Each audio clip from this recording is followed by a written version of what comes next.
If you are a beginner at Last Day on Earth, you will not understand this video, but a question I get a lot from advanced players is why haven't I quit the game yet?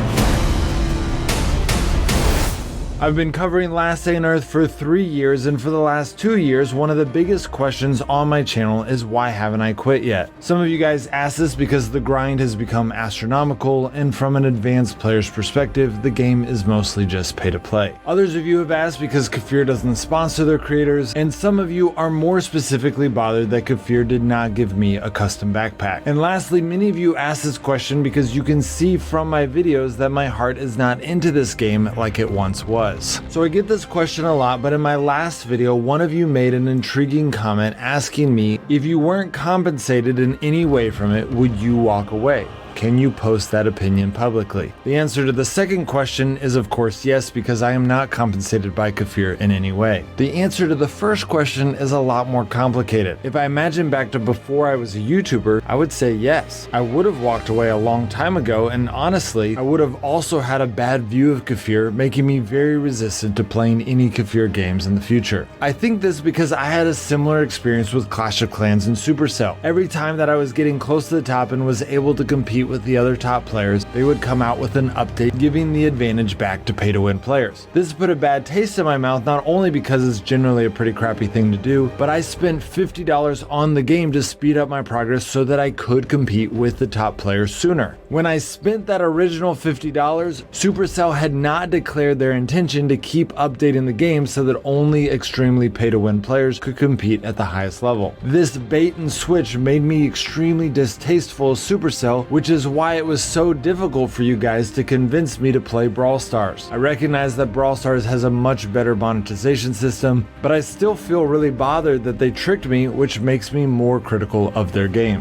I believe that if I was not a YouTuber, I would feel the same way about Kafir and would feel very resistant to any new games from them. This is a big reason why I was so hard on them about creating fake competitions in Last Day on Earth and beseech them to consider the value of their reputation when making decisions in the future. However, because I am a YouTuber, there are a couple things that are different for me now. First, Last Day on Earth is the original game of this channel, which is always going to have nostalgic value for me. Second, as a YouTuber, I am privy to more information about Kafir as a company, which has led me to come up with some conspiracy theories that they actually have great plans for the future. Some of this is tidbits that I've gotten from talking to the different developers and reading between the lines in some of the public announcements they've made about big plans for the future. Some of this is seeing how Kafir runs their company, which clearly values their employees' emotional and relational well-being while trying to maintain in their employees a true game culture. But the biggest thing that I've been let into as a YouTuber is that Kafir gave me access to their once secret, now closed beta game, Frostborn, which has everything that I was wanting to see in Last Day on Earth, including dynamic co-op challenges, complex PvP, and most importantly, everything in the game is attainable to a free-to-play player. Frostborn has not only given me hope in Kafir, but it has also given me hope in Last Day on Earth, because the point of a beta game is to learn what is and isn't working. I think that Kafir has listened to some really bad advice over the last 2 years on how to develop Last Day on Earth, but I think that when Frostborn is released, many of those mistakes will become evident and they will hopefully change Last Day on Earth to fit what is most successful. So that is the main reason I have stayed with Last Day on Earth. Frostborn has given me enough hope to stick around. That being said, another smaller reason that I was staying with Last Day on Earth was because I was told that I should stick with my original game until I hit 100,000 subscribers, because then the algorithms change to make it easier to branch out to other games. I'm not 100% sure that that is true, but I'm excited about starting to branch out.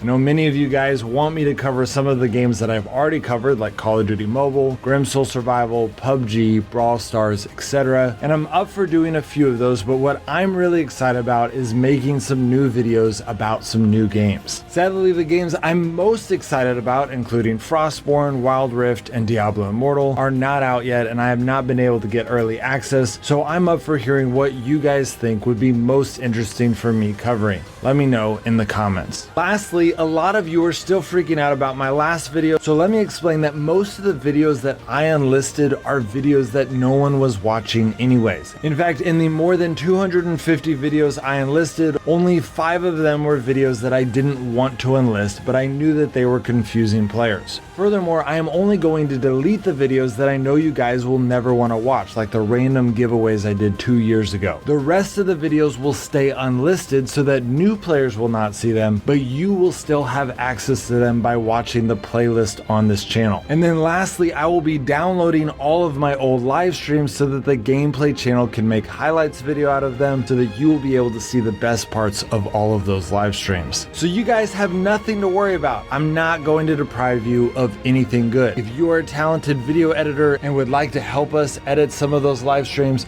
we are still accepting a few more editors onto the team. All right, guys, see you next time.